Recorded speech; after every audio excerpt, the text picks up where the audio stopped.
itu tidak pernah dilakukan di Solo. Artinya apa? Anda sudah menjudge bahwa orang lain tidak pernah melakukan penelitian yang kayak gitu. Nah, pertanyaannya seperti ini. Kalau itu di lingkup STMKG, itu mungkin Anda bisa tahu. Tapi Solo itu kan tidak hanya dikaji di STMKG. Solo itu mungkin dikaji oleh orang-orang dari UNS Solo, dari UMS Solo, dari UGM, dari Undip, dan lain kampus kan banyak. Apakah Anda sudah membaca semua tulisan-tulisan yang ada di kampus tersebut?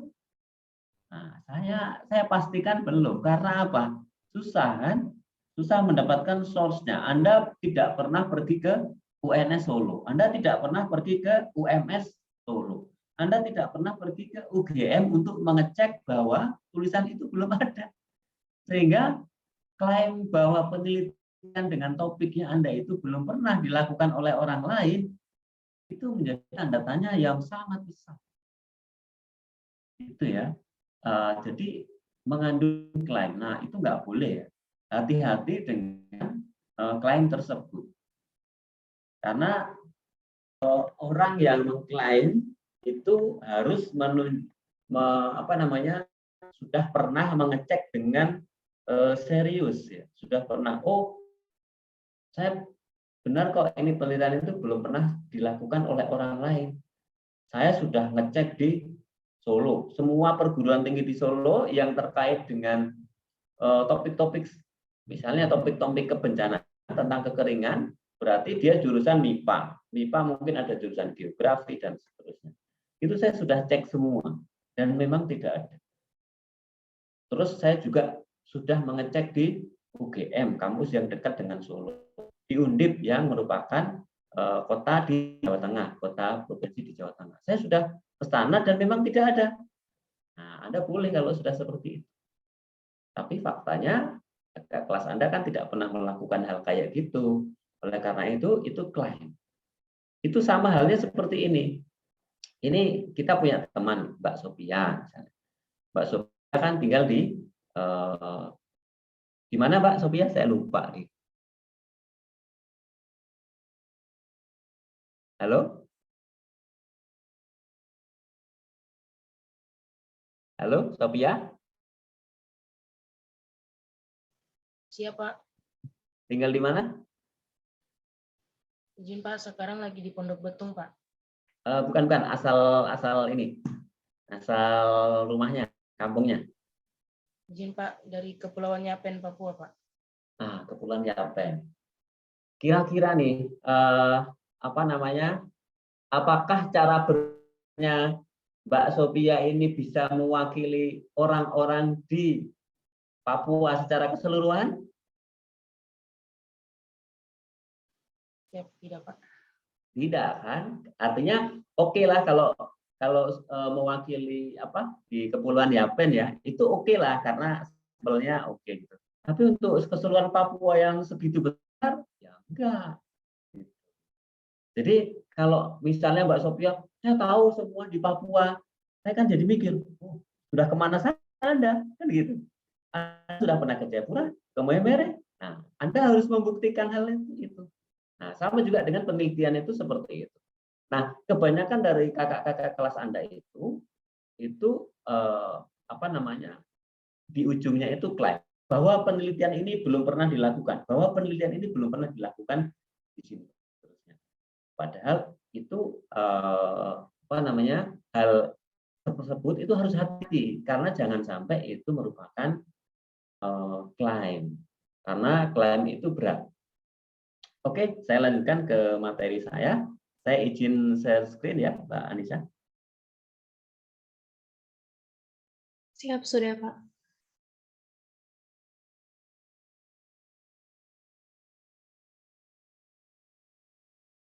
Sudah terlihat? Siap, sudah Pak.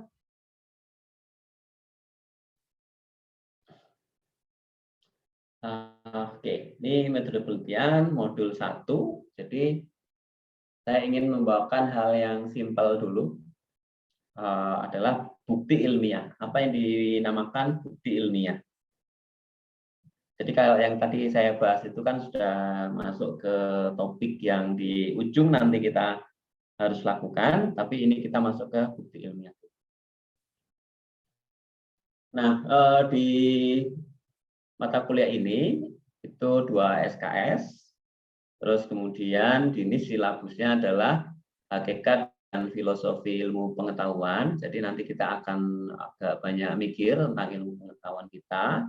Terus di sini yang nomor 2 adalah metodologi ilmiah yang meliputi fakta. Nah, yang kita akan bahas sekarang ini adalah fakta, opini, masalah, teori, dan seterusnya. Ada epistemologi, terus kemudian penelitian ilmiah. Jadi nanti ujungnya itu adalah bagaimana Anda bisa menuliskan permasalahan ilmiah Anda dalam suatu makalah ilmiah. Nah, karena kita S1, maka kita tuliskan dalam bentuk skripsi. Oke, nah, sekarang bukti ilmiah. Saya ingin bertanya kepada Anda ya. Bukti itu apa sih? Silakan belum?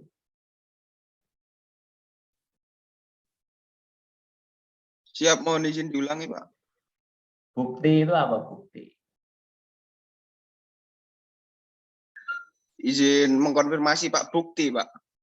Bukti. Siap, izin Pak. Bukti itu dari saya, menurut saya adalah suatu kejelasan atau konfirmasi terhadap suatu hal, Pak. Penjelasan atau konfirmasi. Oh, coba yang lain, Rio coba. Izin Pak, untuk bukti sendiri adalah sekumpulan data atau informasi yang dapat dijadikan sebagai bahan dan bersifat valid atau kredibel, Pak. Terima kasih, Pak. Data atau informasi yang sifatnya kredibel ya. Ya, bukti. Nah, coba Mbak Sophia, apa itu bukti? Ini kalau perempuan kan biasanya pintar nih. Izin, Pak. Bukti adalah salah satu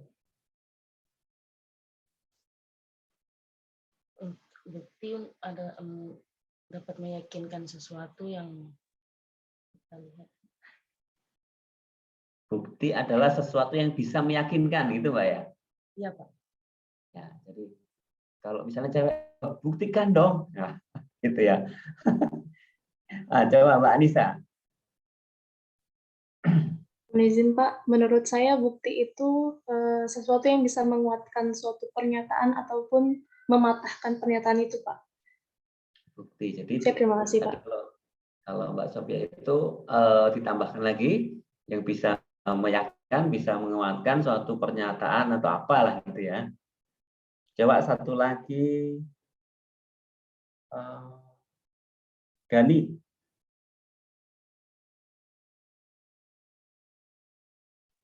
Siap, Pak. Mohon izin, menurut saya bukti itu fakta, Pak. Bukti itu fakta ya. Oke. Nah, kalau kita ini ya, kita kembali ke kamus KBBI. Bukti itu memang adalah sesuatu yang menyatakan kebenaran suatu peristiwa atau kenyataan. Jadi yang jawaban tadi itu benar. Sebenarnya benar semua yang Anda kemukakan tadi ya. Bukti itu bisa merupakan tanda, bisa merupakan fakta, bisa merupakan kenyataan. Jadi misalnya barang bukti itu berarti benda yang bisa digunakan untuk meyakinkan. Kalau barang bukti kan biasanya terkait dengan hakim ya. Tapi ya tidak harus hakim juga, kali kita juga bisa. Jadi misalnya ada orang yang kita curigai mengambil barang kita. Nah, kita mendapatkan benda di rumahnya dia, barang kita di rumahnya dia. Nah, barang yang kita tunjuk, oh itu barang saya diambil orang gitu. Nah, itu adalah bisa digunakan sebagai barang bukti ya, bendanya. Nah, jadi seperti itu. Masalah terkait dengan benda. Nah, yang sangat sulit sebenarnya adalah yang terkait dengan tidak harus benda. Contoh nih ya, contoh ya. Kalau membuktikan bahwa misalnya 5 itu adalah bilangan prima. 5 adalah bilangan prima. Kan 5, angka 5 sendiri itu kan bukan benda nyata ya, bukan benda nyata. Jadi itu adalah abstraksi dari atau konsep-konsep yang sudah diterima ya. 5. Jadi bukti itu tidak harus dalam bentuk tadi benda, tapi benda itu tidak juga dalam bentuk benda yang nyata, tapi juga bisa dalam bentuk konsep ya. Konsep maksudnya benda nyata itu seperti baju, sepeda dan sebagainya itu kan nyata bisa kita pegang. Tapi ada juga pembuktian itu atau yang kita rujuk tadi itu tidak harus dalam bentuk yang kayak gitu, tapi konsep. Nah, itu yang lebih sulit ya, lebih sulit karena dia membutuhkan abstraksi yang tinggi. Nah, biasanya di kalangan ilmiah dua-duanya itu nanti digunakan. Sama kalau yang di bawah ini misalnya bukti diri, bukti hak, bukti pembayaran, bukti politik, dan seterusnya, itu membutuhkan abstraksi yang lebih dari hanya bukti. Nah, kalau kita merujuk pada ilmiah, itu adalah ilmiah sendiri, itu artinya ilmu, berilmu secara ilmu pengetahuan atau memenuhi syarat kaidah ilmu pengetahuan. Nah, dari sini artinya bukti ilmiah itu adalah bukti yang memenuhi syarat kaidah ilmiah. Jadi kalau kita kaitkan seperti itu. Nah, ini saya nggak merujuk ke tokoh agama ya. Jadi ini cuma perdebatan di antara manusia misalnya. Ini kan biasanya kalau perdebatan di antara manusia, di antara kita misalnya, kamu itu pendapatmu itu salah gitu kira-kira. Pendapatmu itu salah. Enggak, yang benar tuh pendapat saya. Nah, oleh karena itu di tengah-tengah manusia itu biasa ya terjadi hal-hal seperti itu. Jadi misalnya Akasa berdebat dengan Fikri. Yang bagus tuh seperti ini. Oh enggak, yang bagus tuh seperti ini. Nah, sebagai orang-orang yang bergelut di bidang sains, maka perdebatan itu harus berdasarkan hal-hal yang ilmiah. Jadi harus dibuktikan secara ilmiah, gitu ya. Nah, contoh lagi ini. Kalau kita belajar sejarah, maka kita mengenal namanya prasasti. Jadi Anda tahu enggak era sejarah dan prasejarah apa bedanya? Coba Abil.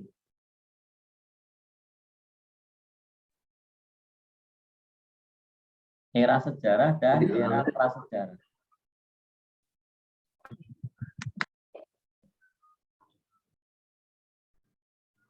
Mohon izin Pak, tadi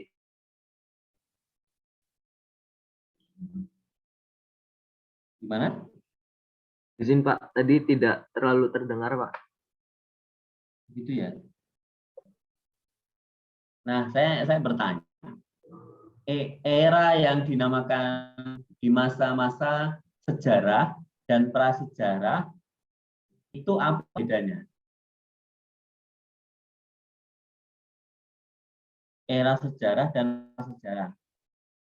Apa Pak, bedanya? kalau menurut saya era sejarah adalah era di mana sebuah atau sesuatu peradaban itu ditulis Pak.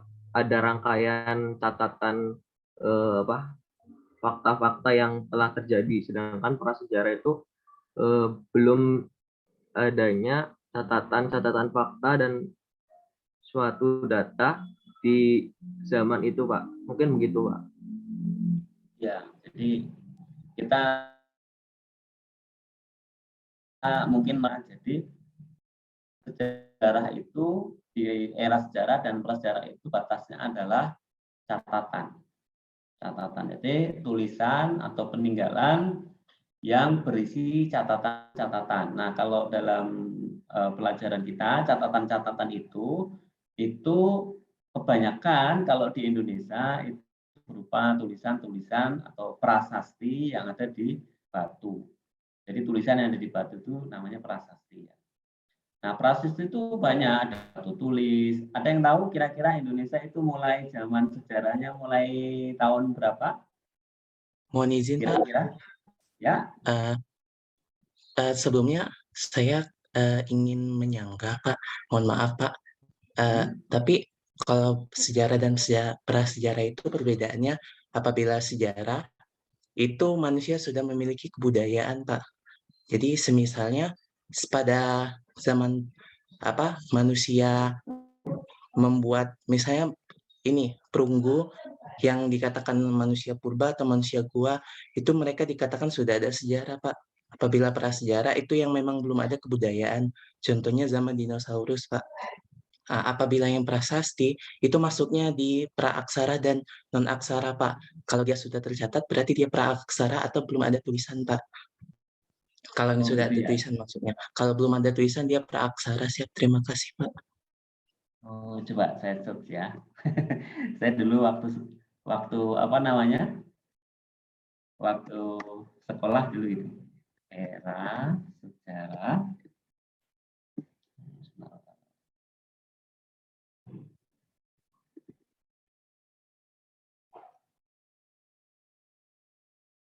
Siapa tahu udah diganti definisinya.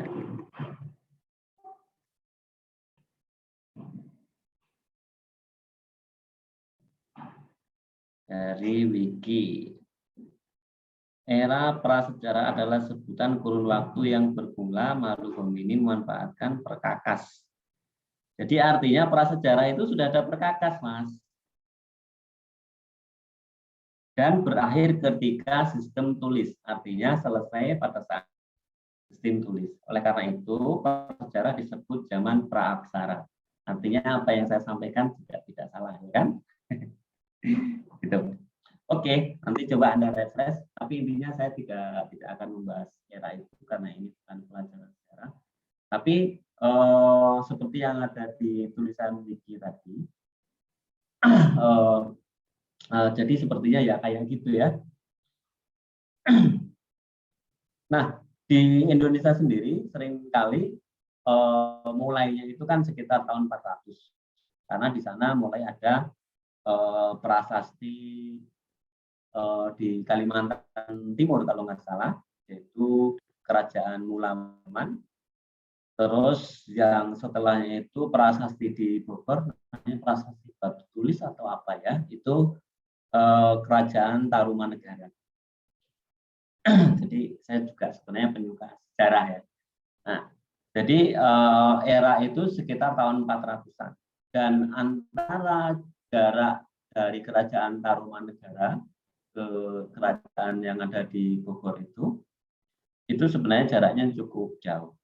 Sebenarnya agak luar biasa juga Kalimantan yang di sana dimulai ada tulisan yang ada di Indonesia, itu eranya dalam tanda kutip berkembangnya agak lambat dibandingkan dengan daerah setelahnya, misalnya di daerah Jawa.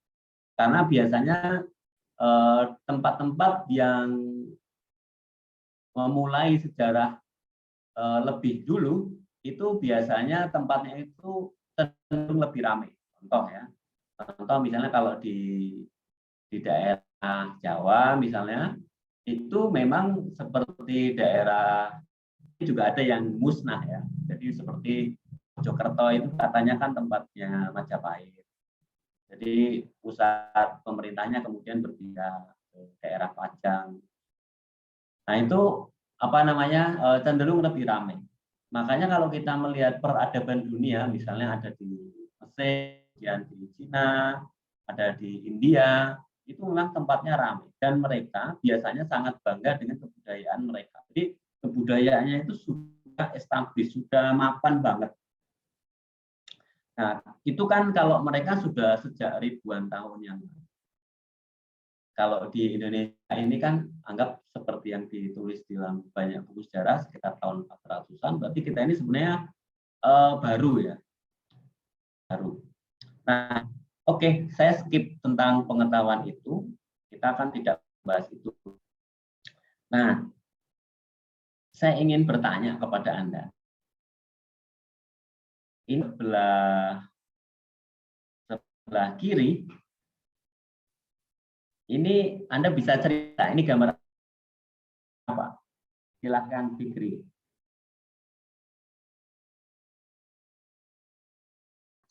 Izin Pak, mohon bisa diulangi Pak.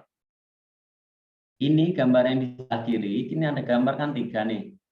Ini Siapa? gambar apa ini? Izin Pak, menurut saya itu adalah prasasti tulisan dari zaman kerajaan mungkin Pak.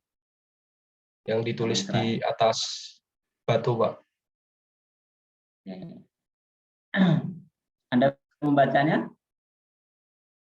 Siapa? Anda bisa membacanya?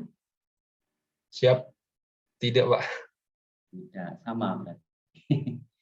Nah, terus coba adik yang di sebelah kanan, yang batunya lebih gede ini. Ini kira-kira gambar apa ini? Ya Pak, prasasti dari di atas batu Pak. Prasasti di atas batu. Itu gambarnya gambar apa itu? Ada kayak melengkung gitu.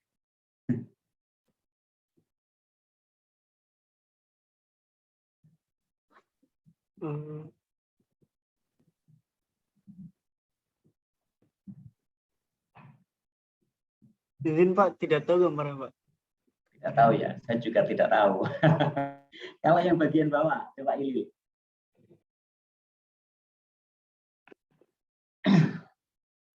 Izin Pak, sama Pak kurang tahu. Mohon maaf Pak. Gimana? Kurang tahu Pak. Yang tahunya di situ ada itu telapak kaki aja itu Pak. Jadi kalau yang nomor 3 itu sebenarnya sama, jadi banyak tulisan. Kenapa disebut tulisan ya? Karena kita sudah belajar ini namanya tulisan. Kira-kira bentuk-bentuk yang memiliki arti seperti itu, yang bentuknya kayak gitu itu tulisan gitu kan. Nah, tapi di situ ada tambahan telapak kaki. Nah, pertanyaan seperti ini. Dari ketiga batu ini, ini apa yang bisa Anda simpulkan?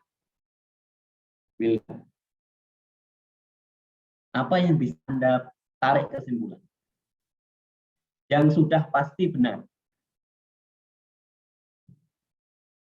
Yang sudah pasti benar dan tidak mungkin salah.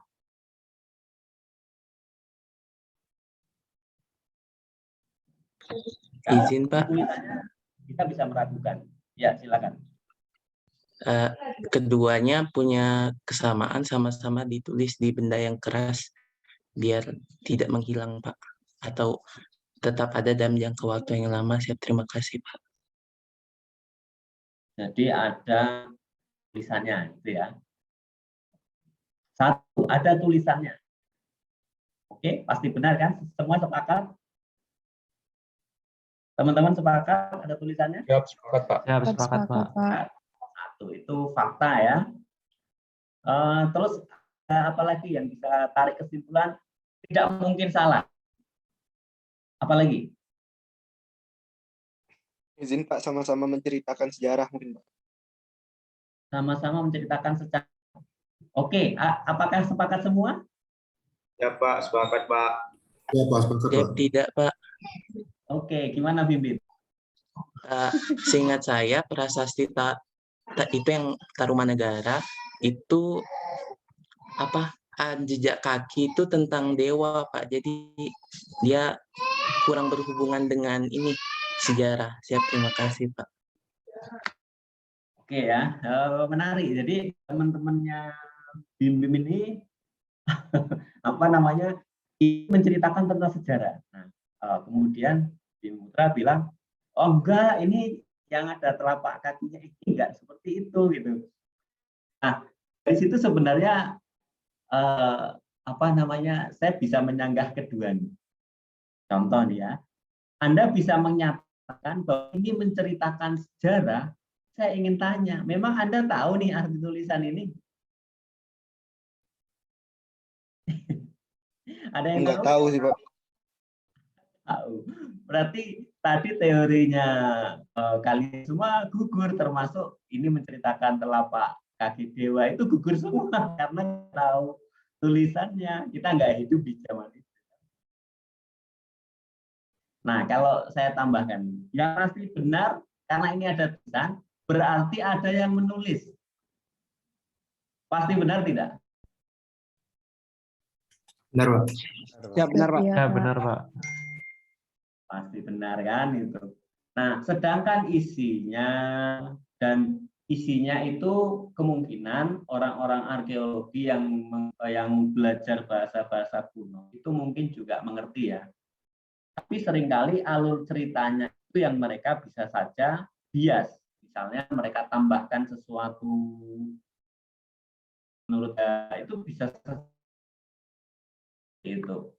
Nah, ini nanti juga kalau kita hanya menunjukkan batu ini ya mungkin kita apa namanya hanya sedikit ya. Tapi nanti penemuan batu-batu seperti ini nanti bisa dikembalikan lagi. Ini batunya ditemukan di mana, terus pokoknya apa saja. Nah, oleh para ahli biasanya hal-hal itu kemudian dikait-kaitkan. Nah, tapi itu sudah masuk ranah apa namanya ilmiah dari arkeologi.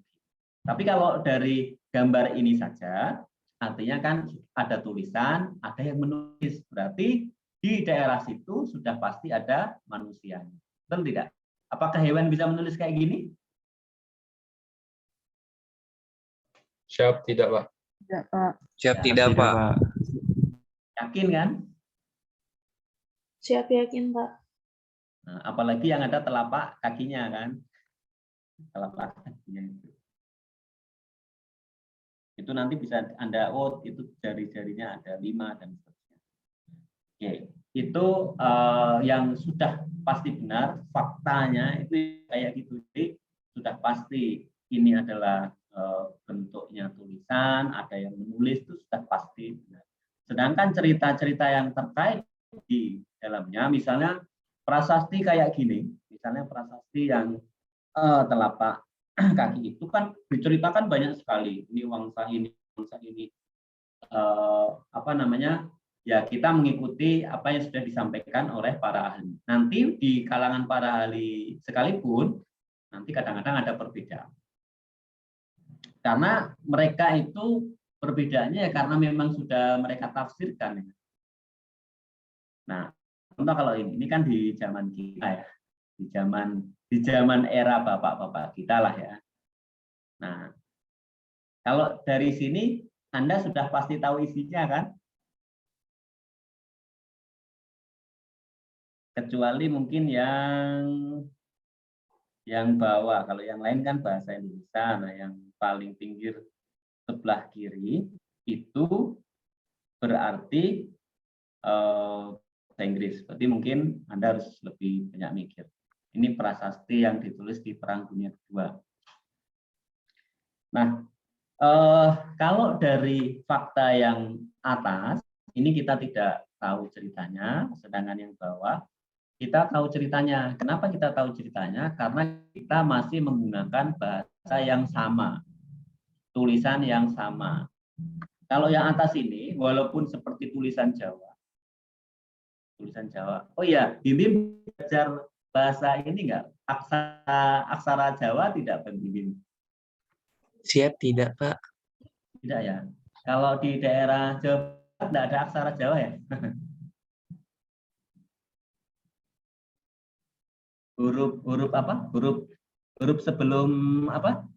Sebelum Latin itu nggak ada ya? Izin Pak, bimbing dari Bengkulu Pak. Oh, Bengkulu ya. Kalau di Bengkulu nggak ada kayaknya. Apa saya lupa Pak, tapi ada Pak. Kayak Ada. cuma saya nggak Izin Pak, belajar. ada Pak.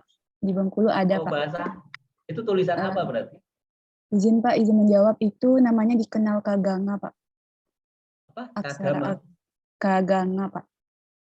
Itu bentuknya kayak apa ya? Lebih banyak garis-garis gitu sih Pak, garis, titik gitu-gitu. Kombinasi garis dan titik banyaknya. Siap, iya Pak.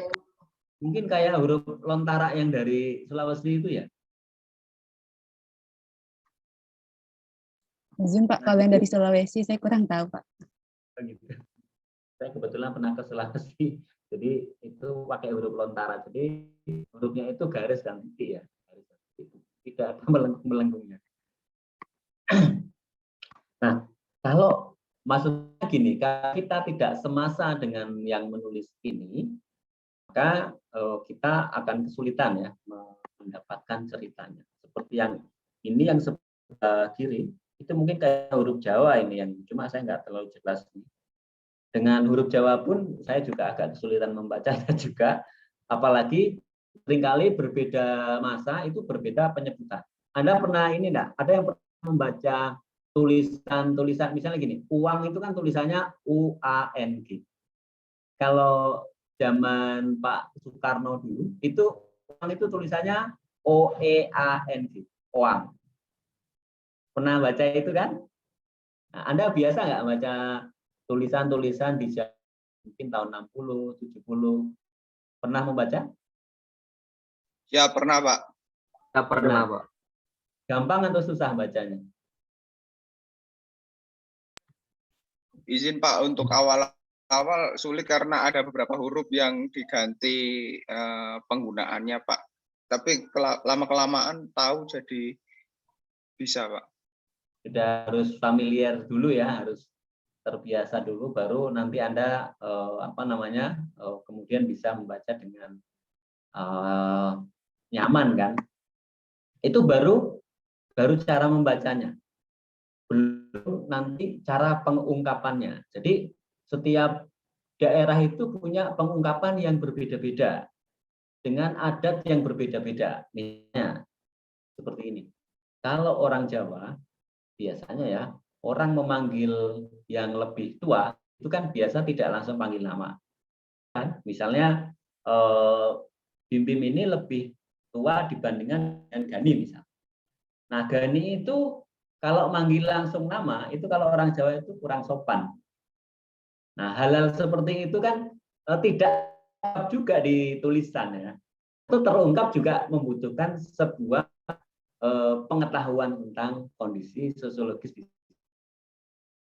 Jadi kayak gitu. Nah, sama juga dengan tulisan yang ada di prasasti ini. Ini juga membutuhkan tulisan. Jadi kalau yang ini pengetahuan yang kita dapat itu lebih sedikit karena kita tidak mengerti yang ditulis. Sedangkan yang ada di sini,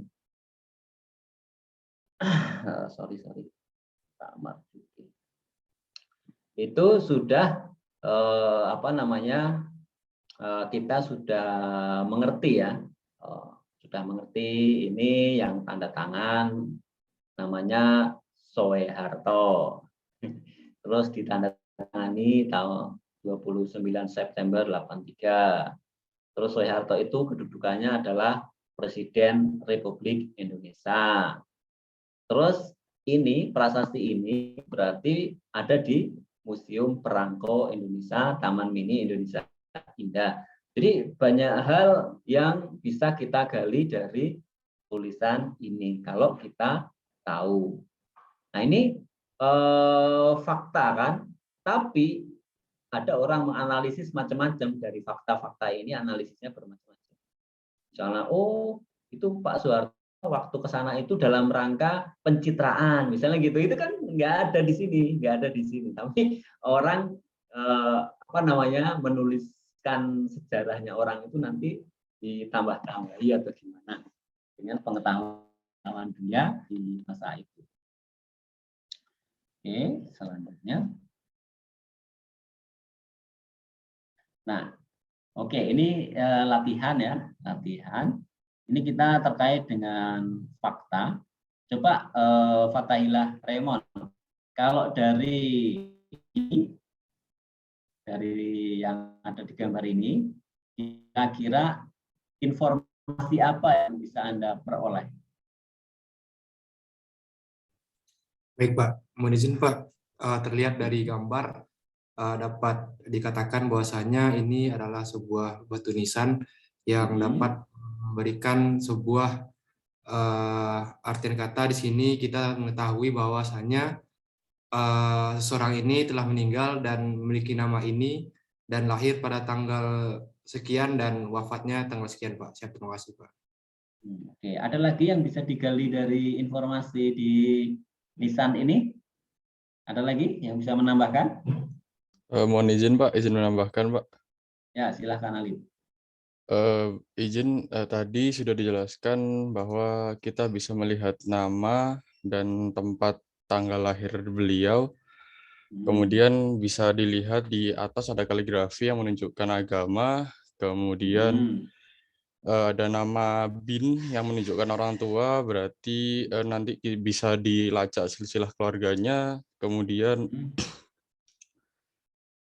dari nama itu sendiri Pak, kan biasanya di suatu daerah atau suatu pulau itu nama tersebut itu sangat familiar, jadi tidak mungkin suatu nama itu jadi bisa ditentukan dari mana asal, kemungkinan asal dari orang tersebut. Mungkin seperti itu Pak. Oke, jadi kalau dari sini kemungkinannya itu kalau nggak orang Jawa, orang Sunda gitu ya kira-kira ya? Siap, seperti itu Pak. Ya, tapi kalau dilihat dari bapaknya mungkin orang Sunda ya, atau mungkin Blasteran, kira-kira gitu. Oke, apa ada lagi yang bisa ditambahkan dari prasasti ini? Prasasti nisan ini? Mbak, izin menambahkan Pak. Ya, silakan.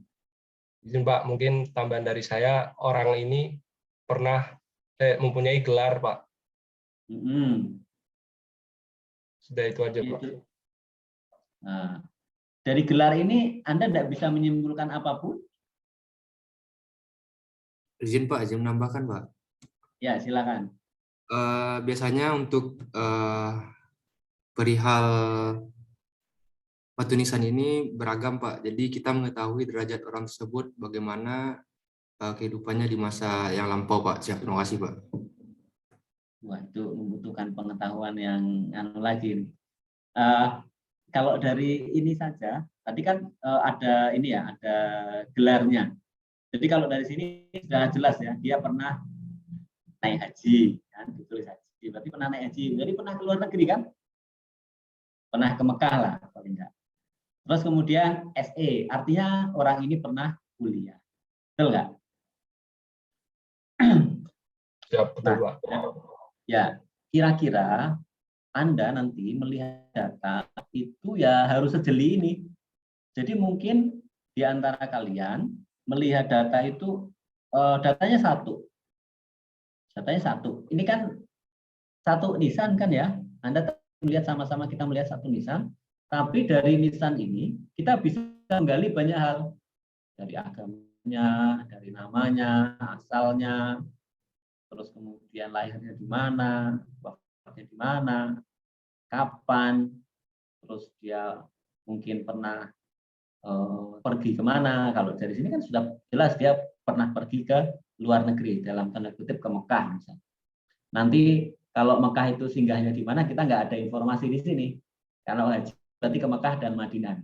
Jadi kalau kedua tempat itu kemungkinan orang ini sudah pernah. Tapi waktu dalam perjalanan apakah dia mampir di Malaysia, Thailand, kita nggak tahu.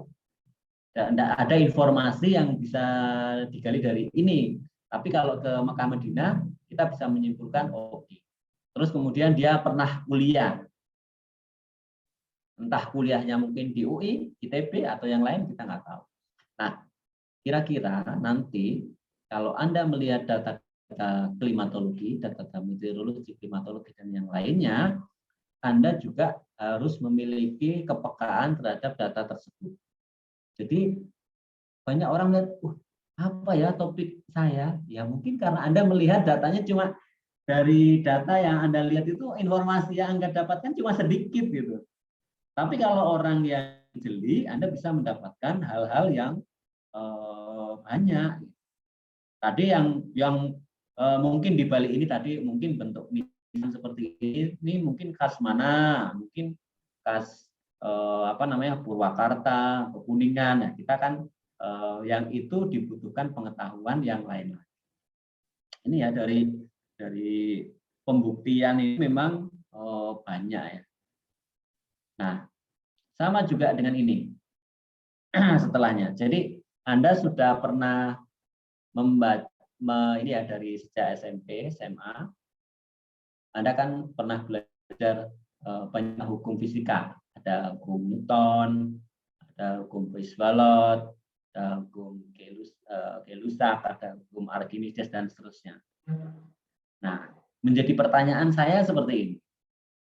Anda tahu ada hukum misalnya benda yang dikenai aksi, maka benda tersebut akan melakukan reaksi. Itu hukum apa? Ya, hukum Newton, Pak. Newton. Hukum keberapa? Yang ketiga, Pak. Kedua, Ya. Pak. Ketiga, Pak. Hukum ketiga ya, aksi reaksi itu hukum ketiga. Kalau hukum kelembaman itu hukum keberapa? Satu. Pertama. Oke. Kalau yang kedua itu perhitungan ya, MF dengan M kali A. Nah, sekarang menjadi pertanyaan saya. Itu betul itu yang menemukan Newton?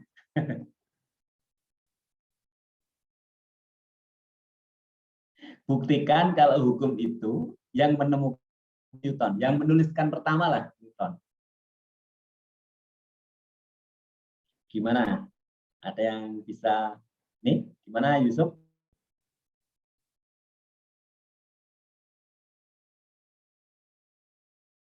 Gimana Yusuf? Izin, Pak. Ya. Menurut saya itu yang menemukan Newton, Pak. Nah, soalnya buktinya di apa?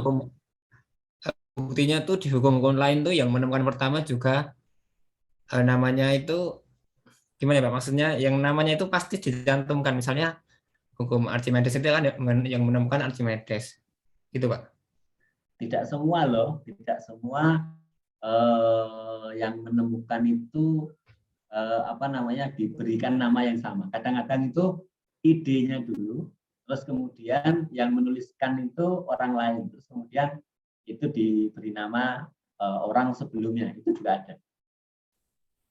Misalnya teori tentang kriging ya, kalau Anda belajar tentang geospasial, maka di sana ada kriging. Itu sebenarnya yang mempopulerkan itu bukan kriging, tapi namanya materon.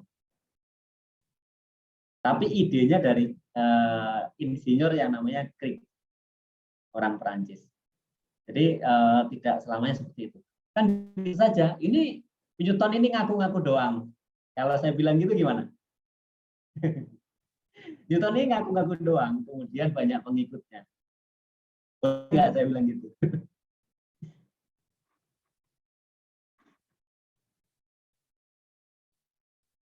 Gimana Yusuf?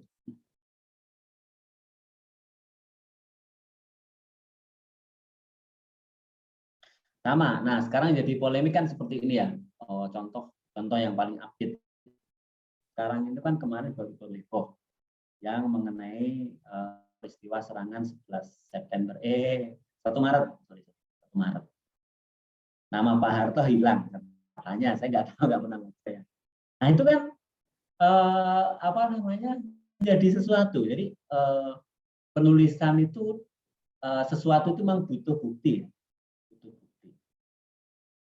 Oleh karena itu, maka seringkali kalau kita dalam tanda kutip mencuplik teori, ya, saya temukan beberapa kakak kelas Anda itu menuliskan misalnya tentang penelitian tentang interpolasi spasial atau apapun lah ya. Banyak orang itu langsung mengambil menurut menurut Adam tahun 2020 IDW atau inverse weighting distance, jadi salah satu metode interpolasi itu adalah pembobotan berdasarkan jarak. Nah, kalau dia hanya menulis seperti itu, maka saya langsung bertanya, loh, memang IDW itu metode IDW itu baru ditemukan tahun 2020? Karena apa? Informasinya cuma seperti itu. Kok menurut Adam tahun 2020 padahal kita sudah tahu tahun 1980, 70 itu ada itu metode IDW itu udah ada. Kenapa ini baru tahun 2020 kok menyatakan kayak gitu? Nah, ini sebenarnya salah sitasi. Kalau hanya mensitasi itu yang judulnya cuma IDW adalah metode seperti ini, itu sebenarnya kurang elok ya. Jadi ibaratnya sama seperti ini. Ini Mbak Nurul nulis tentang persamaan gaya adalah massa kali kecepatan. Ini kan sebenarnya identik dengan hukum 2 Newton. Terus kemudian Ilil itu kemudian menuliskan, menurut Nurul besarnya resultan gaya adalah jumlah dari massa dikali percepatan. Nah, saya kan jadinya bertanya, loh, memang yang menemukan itu Nurul, gitu kan? Nah, jadi kalau kita mengutip sesuatu, itu hendaknya kita juga menghargai orang yang pertama kali menemukannya, tidak langsung mensitasi misalnya tentang tadi itu tentang WRF, tentang apapun itu langsung di penelitian terkini tapi tidak sesuai dengan konteks. Tapi kalau mau menulis seperti itu, misalnya nih, kalau WRF misalnya yang kita menggunakan numerical weather prediction itu kan, itu misalnya penerapan WRF itu misalnya akurasinya sangat bagus di Indonesia. Itu bisa Anda tulis misalnya, oh ini menurut Nurul tahun 2020.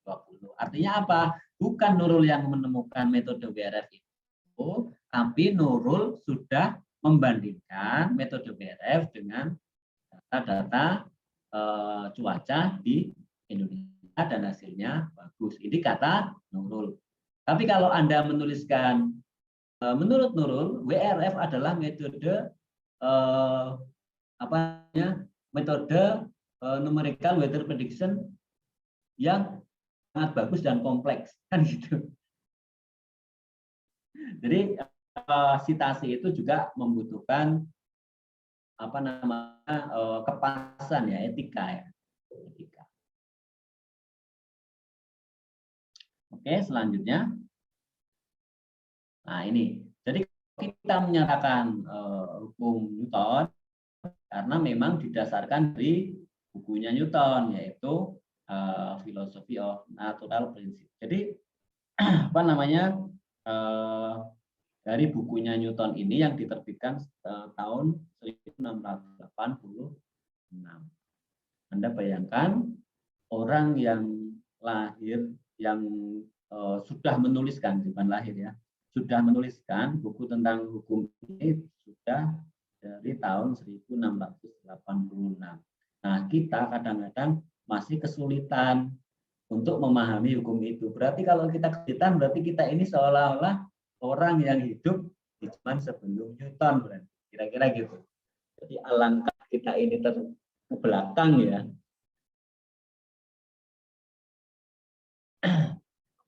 Nah, ini ada salah satu cara bagaimana kita juga membuktikan. Ini ada yang tahu ini gambar siapa? Muhammad Ali, Pak. Muhammad Ali. Ini Muhammad Ali. Ini ada yang tahu nama aslinya?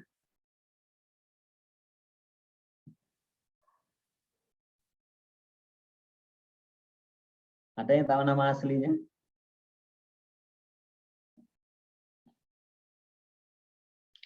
Tolong kameranya di open ya.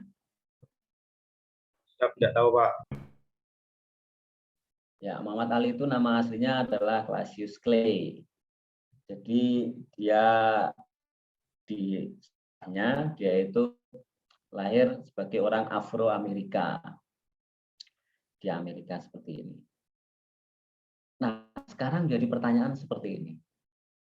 Anda lahir di keluarga Anda, ya kan? Sekarang saya tanya nih, misalnya nih, Gani lahirnya di mana, Mas? Siap, di Pemalang, Jawa Tengah, Pak. Pemalang.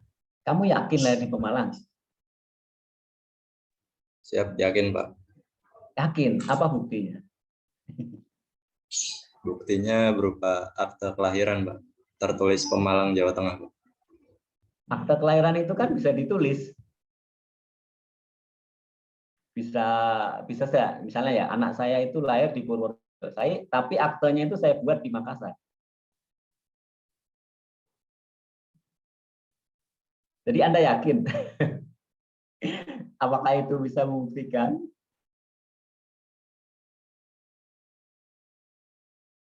Terus yang kedua, ini agak sensitif. Apakah Anda yakin Bapak dan Ibu Anda yang sekarang itu adalah Bapak Ibu Anda kandung? Yakin? Yakin semua? Siap, yakin Pak. Yakin Pak. Buktinya? Siap, yakin Pak. Yakin Pak. Buktinya apa? Buktinya mirip Pak. Beberapa sifat keluarga, gen itu Pak. ada yang sama Pak. Contohnya sifat apa nih? Satu aja. Ini apa di dahi itu ada rambut kevi itu kan turunan Pak. Telinga telinga yang melepas itu Pak. Terus lidah bisa menggulung, beberapa sifat gen yang sama Pak. Terus ya Bapak sama Ibu sama saya mirip gitu Pak. Siap, terima kasih Pak. Karena kemiripan fisik ya. Oke. Mungkin Anda semua itu mirip dengan kedua orang tuanya semuanya?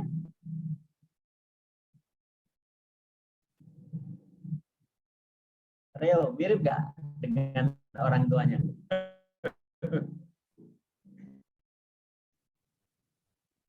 Halo Rio. Teddy.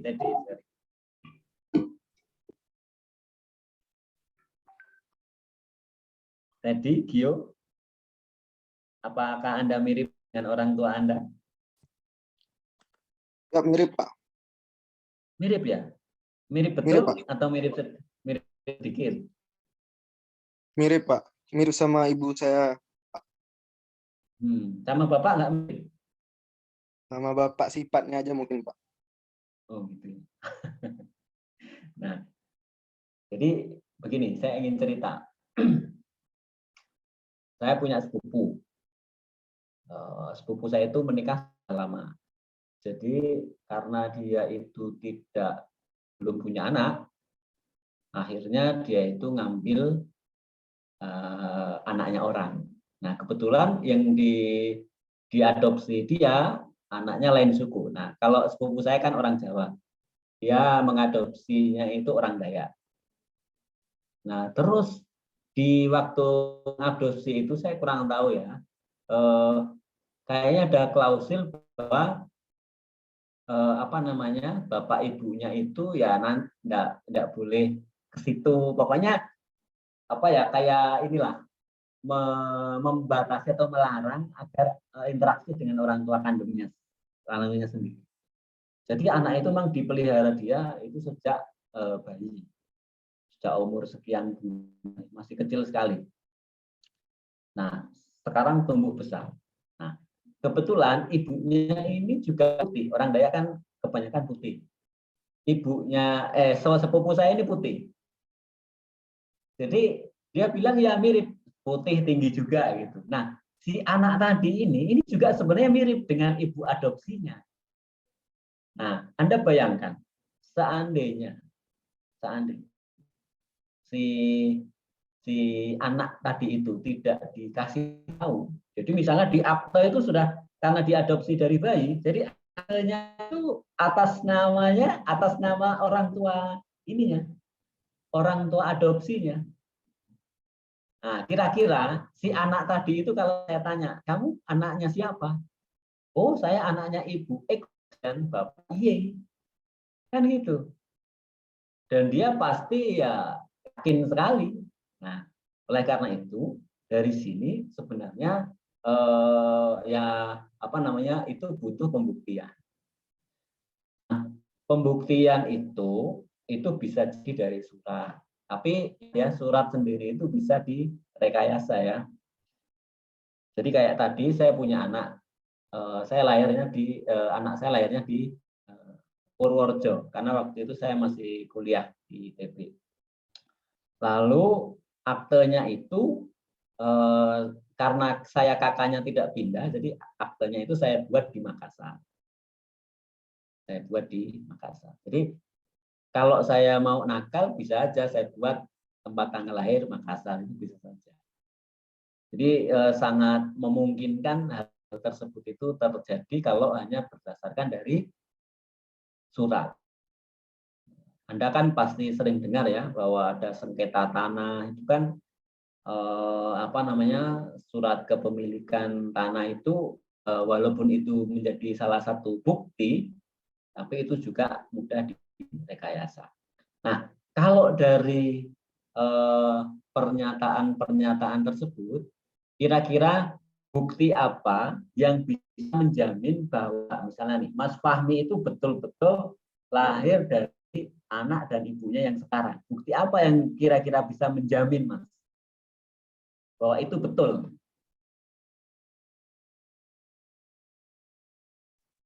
Saya mau izin Pak, saya kenal sama bidannya Pak. Ya, jadi kenal dengan bidannya. Terus apa lagi?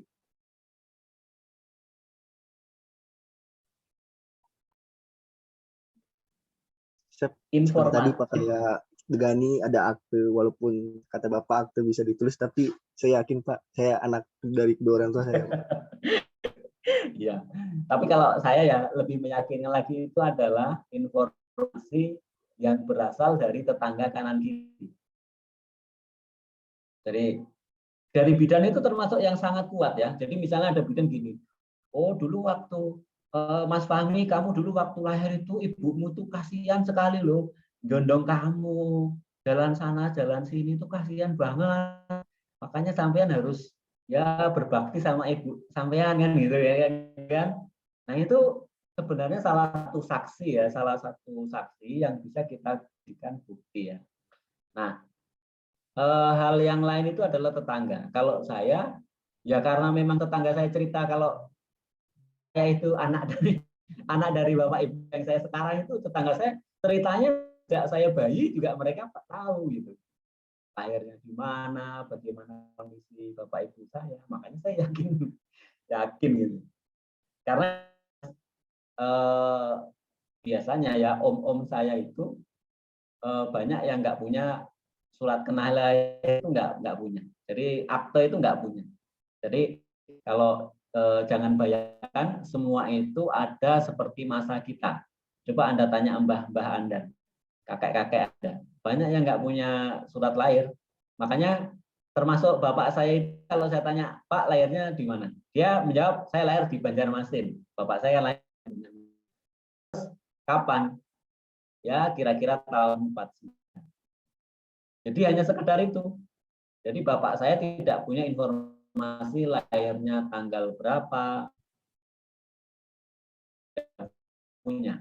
Nah, jadi jangan bayangkan orang itu memiliki bukti seperti Anda yang sekarang. Soalnya semua orang punya akte, punya surat lahir. Zaman saya itu orang tidak punya akte, tapi punya surat lahir. Seperti itu ya, itu bukti. Nah, dari sini saya ingin menyatakan bahwa bukti itu tidak harus berupa fisik ya. Masuk tadi yang cerita-cerita tadi itu adalah suatu bukti. Oleh karena itu, ini yang sering membedakan antara orang-orang sains dengan orang-orang sosial. Nah, di penelitian di sosial itu, selain berkembang metode kuantitatif, jadi kuantitatif itu ada buktinya, fisiknya. Jadi misalnya apa namanya, ada surat aktenya, ada surat lahirnya, dan seterusnya, ada slip dari pembayaran pada saat Anda dilahirkan, itu semua ada. Nah, tapi ada juga namanya penelitian kualitatif ya. Nah, penelitian kualitatif ini yang biasanya di orang-orang seperti kita, seperti saya juga, itu kurang berkembang. Padahal penelitian kualitatif itu juga penting. Seperti tadi itu. Jadi apa namanya, bukti-bukti yang mengarah secara kualitas. Jadi yang cerita-cerita dari tetangga, cerita-cerita dari bidan, itu ada bukti fisiknya enggak, Mas? Enggak ada kan? Ada enggak, Adik? Enggak ada kan?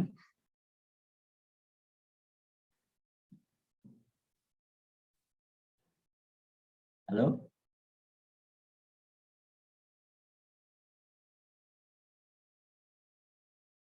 Oke, kita lanjutkan. Nah, ini seperti ini. Kadang-kadang ya, ini kalau saya ambil contoh yang agak ekstrim, itu modelnya seperti ini. Kalau suatu saat diceritakan misalnya, oh bapak kamu itu penjahat, atau bapak kamu itu koruptor, seperti ini siapa? Harun Masiku ya. Itu kan adalah salah satu berita yang akan ditolak orang, yang akan ditolak oleh para apa namanya, keluarganya. Betul nggak, Reza? Betul nggak, Reza? Izin, Pak. Betul kan? Kalau ada informasi yang menjelekkan tentang keluarga kita, kita kan cenderung menolak kan? Iya, Pak. Sebisanya menolak, Pak. Kalau memang itu. Izin, Pak. Maaf tadi off mic. Ini, Pak. Kalau memang itu beritanya masih simpang siur, pasti ditolak, Pak. Kalau memang udah ada bukti nyata atau itu ya sulit ditolak sih, Pak, sebenarnya. Kalau apalagi kita tahu kejadiannya ya, gitu sih. Tapi biasanya anak itu kan biasanya ya, apalagi anak yang masih tidak ikut terlibat bisnis dengan orang tuanya, biasanya kan enggak terlalu tahu lah orang tuanya itu bisnisnya apa. Misalnya nih, suatu saat nih anaknya Harun Masiku, itu kan terkenal sekali Harun Masiku ini apa, nyogok dan seterusnya. Ya karena ya secara alami kita sebagai anggota keluarganya kan cenderung tidak menyukai berita yang buruk seperti itu. Wah, bapakmu koruptor, bapakmu perampok, itu kan menolak. Nah, dari sini sebenarnya apa namanya, kita memang membutuhkan pembuktian. Nah, pembuktian itu ya bermacam-macam tadi itu. Nah, contoh juga seperti ini. Ini kan ada yang tahu nih yang gambar sebelah kiri? Ini gambarnya siapa nih? Cerita apa ini?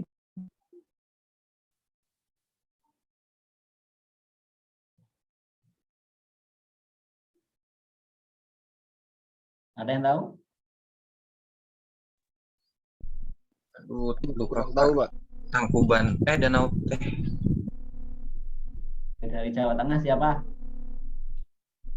Nurul ya? Atau Anissa? Bukan, Pak. Saya dari Sumatera Barat, Pak. Oh, Sumatera Barat. Siapa yang tadi yang dari Solo tadi? Sukoharjo. Mohon izin, Pak. Ya. Siap saya, Pak. Ah, tahu nih gambar apa? Siap saya, bukan nggak lahir di sini, Pak. Jadi nggak tahu, Pak. Mohon izin, Pak. Saya izin menjawab, Pak. Ya, silakan Wildan. Mohon izin, sepertinya Ambarawa itu, Pak, yang di Semarang, Pak. Kalau tidak salah, Pak. Rawa Pening, Pak. Ya, Rawa Pening, legenda Rawa Pening. Kalau yang ini kan ada tulisannya, asal mula Danau Toba, terus kemudian Surabaya. Nah, ini kan legenda yang kita apa namanya diceritakan. Ini cerita ya. Nah, cerita seperti ini saya tanya nih, Wildan. Wildan asalnya mana, Mas? Saya lahir di Semarang, Pak.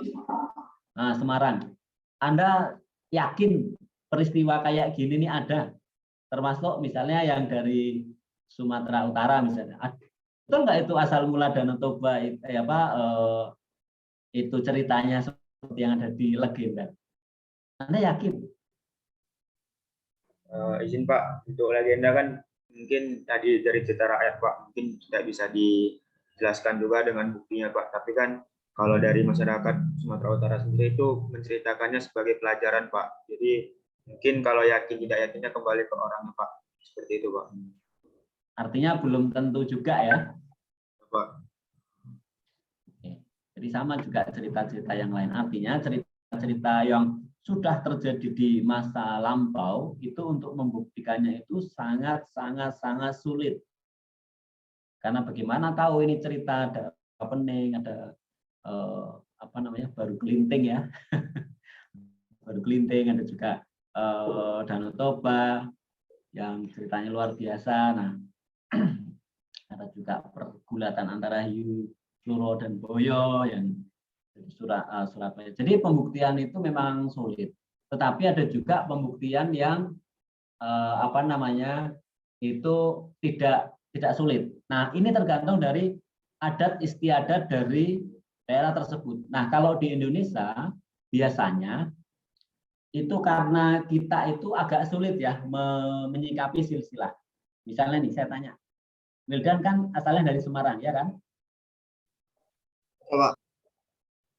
Kamu bisa menyebutkan nama bapakmu, tidak usah disebut, bisa kan? Tahu kan? Bisa Pak. Tahu. Kakekmu? Siap. Kakekmu Gimana, Pak? tahu? Siap. Tahu Pak. Tahu. Terus di atasnya lagi bapaknya kakek? Siap, tidak tahu Pak. Tidak tahu. Apalagi bapak-bapaknya kakek tahu? Siap, tidak Pak. Nah, ada di sini nggak yang sampai 7 turunan itu tahu menyebutkan nama nenek moyangnya? Tahu nggak? Ada yang tahu? Izin Pak, cuma 2 Pak.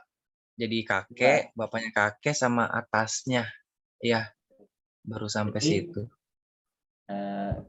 Siapa ini yang ngomong siapa? Pak Reza Pak. Reza.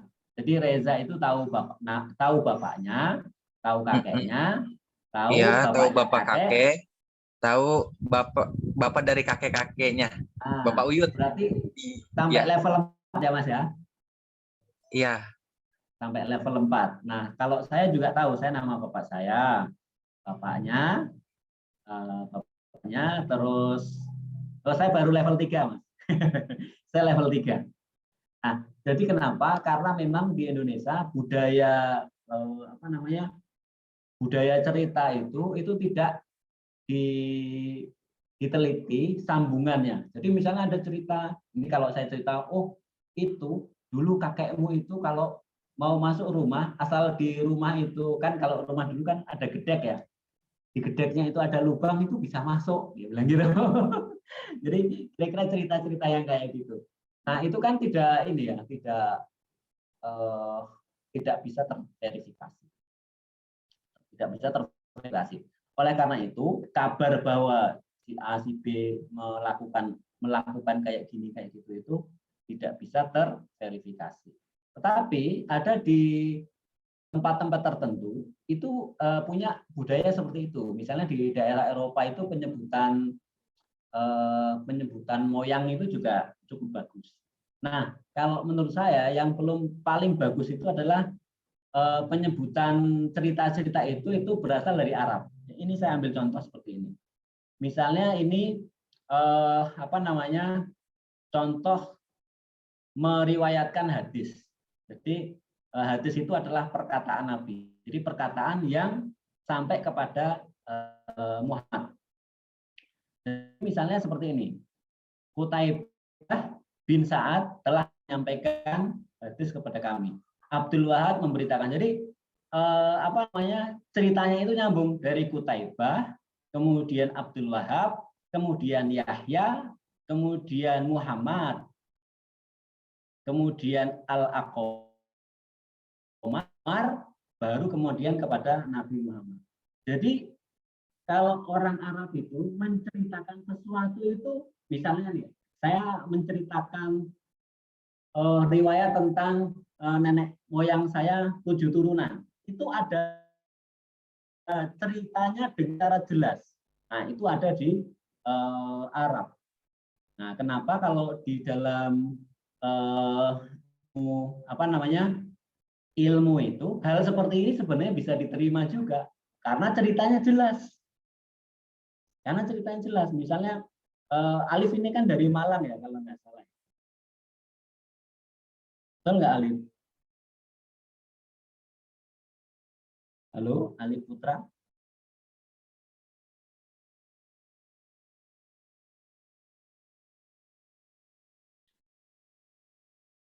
Atau Fikoh. Fikoh ini dari Gorontalo, betul nggak? Izin Pak, saya Manado Pak. Oh, Manado. Ya Pak. Nah, kamu asli Manado atau kalau sampai 7 turunan itu kamu bisa nyebutkan nggak? Kamu asalnya dari mana gitu? Izin Pak, nggak tahu Pak. Nggak tahu ya. Jadi kalau kita kan memang ada kecenderungan tidak tahu. Tapi kalau orang-orang di Arab sana memang mereka itu tahu gitu. Ini ceritanya kayak gini. Nah, cerita itu nanti diverifikasi. Verifikasinya dari mana? Dari sosoknya. Misalnya, oh kalau Pak Giarno yang cerita itu tidak bisa dipercaya. Kalau Alif bercerita itu juga tidak bisa dipercaya. Kalau Bella itu yang cerita itu bisa dipercaya. Kenapa? Karena si Alif itu saya pernah mendengar Alif ngomong A tapi nyatanya B. Jadi Alif itu pernah berbohong. Nah, jadi kalau dalam ini ya, kalau dalam ilmu hadis itu si Qutaibah Abdul Wahab itu dicek Qutaibah itu orangnya apa? Pernah bohong tidak? Pernah berdusta tidak? Terus hafalannya gimana? Hafalannya, oh dia pernah lupa. Nah, oleh karena itu mereka diklasifikasi. Ada yang ceritanya itu bisa diterima, ada yang tidak bisa diterima. Nah, bisa diterima itu masuknya nanti riwayat yang sahih, gitu. Kira-kira begitu. Nah, ini tidak bisa diteliti secara fisik, tidak bisa karena ini adalah ilmu yang kualitatif. Gitu. Tapi kualitatif itu tidak selamanya benar. Tidak selamanya salah. Sama seperti contoh tadi itu. Misalnya sepupu saya itu mengadopsi anaknya yang sekarang. Anaknya sekarang ini kan anak angkatnya dia. Nah, dia kan, saya buktinya ini surat lahirnya ini adalah atas nama A dan B. Tapi kan saya bisa ngomong, saya itu satu masa dengan ibumu. Ibumu pernah cerita ke saya bahwa kamu itu anak angkat. Kira-kira gitu. Nah, mungkin riwayat dari saya, cerita dari saya bisa diragukan oleh si anak tadi. Tapi kalau misalnya saudara ibunya nanti bercerita sama. Nah, kalau yang orang banyak yang bisa dipercaya bercerita yang sama, maka surat akte kelahiran tadi itu batal karena dia tidak benar. Cara buktinya gitu. Nah, tingkatan ilmu itu seperti ini ya. Sorry kita sampai jam 9:10 ya. Siap ya Pak. 9:10 ya. Nah, jadi tingkatan bukti ini seperti ini. Nah, karena kita berada di bidang sains, bukan di bidang tadi ya, bidang sosial kayak hadis apa enggak, kita enggak di bidang itu, maka kita tidak masuk di ranah pembuktian kualitatif. Jadi kita buktinya nanti harus merujuk pada data dan paper, data dan tulisan ilmiah. Jadi sekali lagi yang tadi itu saya hanya ingin memberikan gambaran kepada Anda bahwa ilmu itu tidak sempit ya. Ilmu itu tidak sempit. Maka bukti itu kalau kita di ranah meteorologi, klimatologi, maka buktinya ya harus dari sini. Jadi ada data dan tulisan ilmiah yang kita bisa menjadi rujukan. Oke, ini tingkat bukti ilmiah ini menurut Springer. Nah, ini gambaran tentang karya tulis ilmiah. Jadi bukti ilmiah tadi nanti Anda analisis, Anda ada masalahnya, lalu Anda punya bukti ilmiah, punya data-datanya, lalu Anda tulis secara ilmiah, maka akan menjadi sebuah karya ilmiah. Ya. Oke, mungkin pengantar saya, pengenalan saya ini sampai di sini dulu. Mungkin ada yang ingin didiskusikan.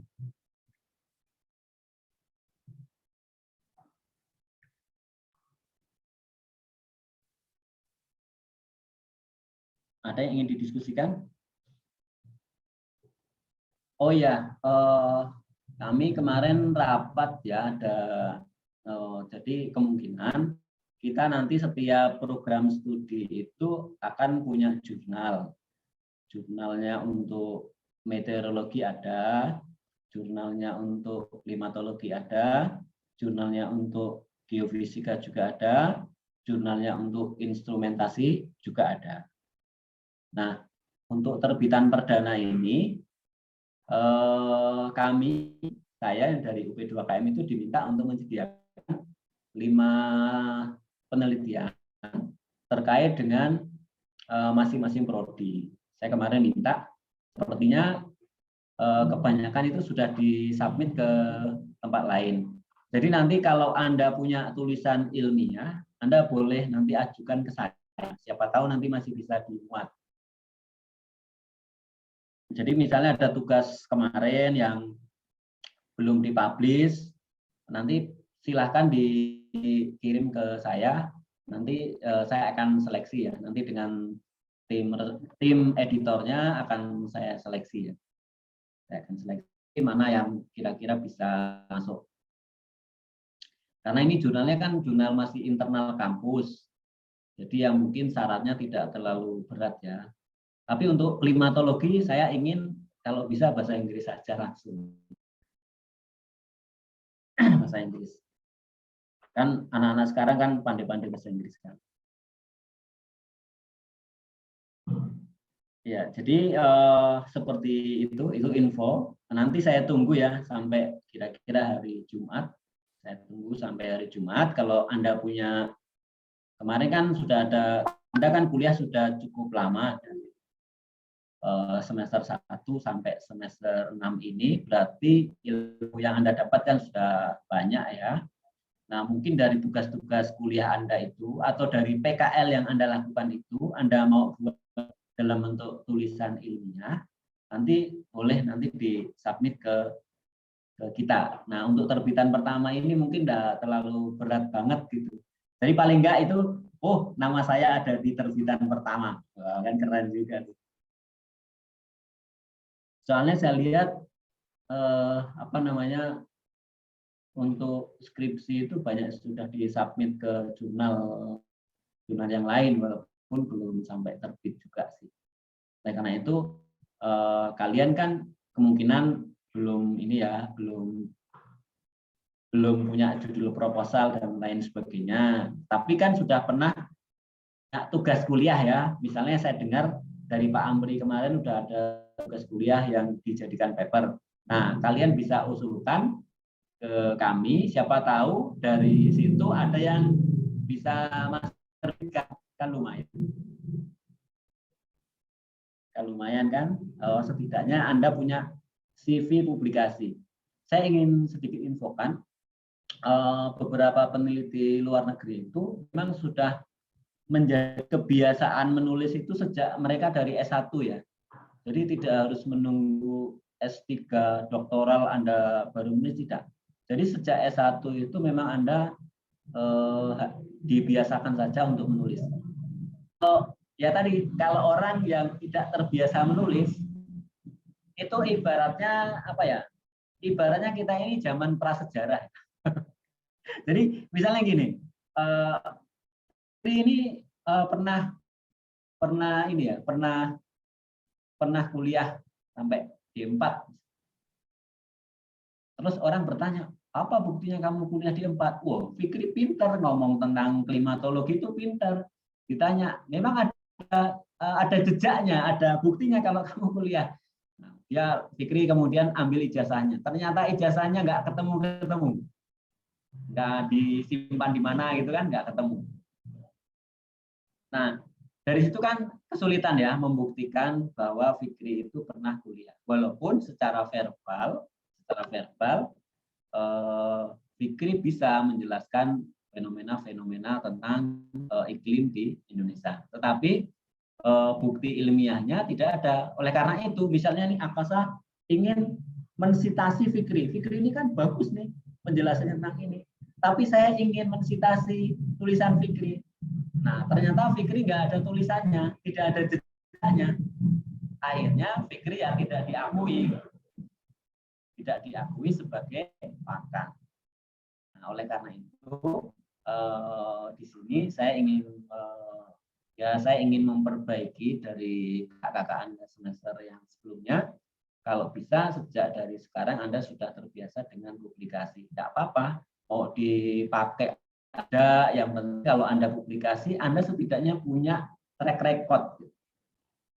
Ilmuwan-ilmuwan di luar negeri itu seperti yang membahas tentang ini ya, sang surut, ada namanya siapa lupanya, Malkovich apa itu dia S1 aja, waktu dia sarjana aja, dia sudah punya publikasi internasional sekitar 4 banyak. Baik yang dia tulis sendiri dan yang tulis dengan dosen. Sudah 4, itu luar biasa. Nah, setidaknya Anda harus punya 1 atau 2 lah. Ini saya sarankan seperti itu. Baik Anda tulis pada saat Anda membuat skripsi atau Anda tulis pada semasa kuliah dari tugas kuliah, tidak apa-apa. Nah, ini kebetulan ada mau dibuat jurnal yang walaupun masih internal, jadi bukan mungkin langsung yang berat standarnya. Ya setidaknya kita harus manfaatkan. Jadi saya mengundang pada Anda semua kalau memang punya tulisan ilmiah yang ingin Anda publish, boleh nanti disetor ke saya karena kebetulan yang tukang mengumpulkannya. Saya tukang mengumpulkan. Oke, dari saya sekian ya. Mungkin ada yang mau ditanyakan?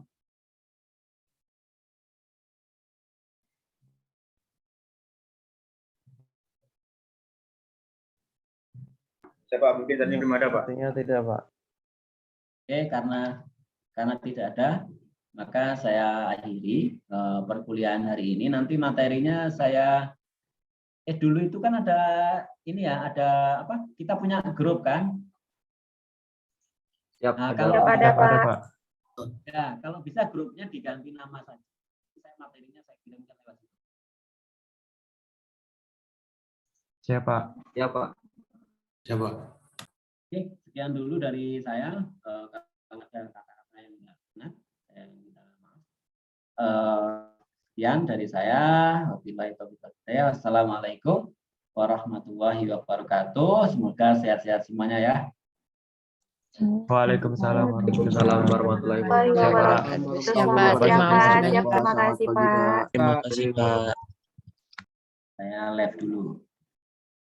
Siapa? Ya, Pak. Terima kasih, Pak. Ya, Pak. Recording, Mas.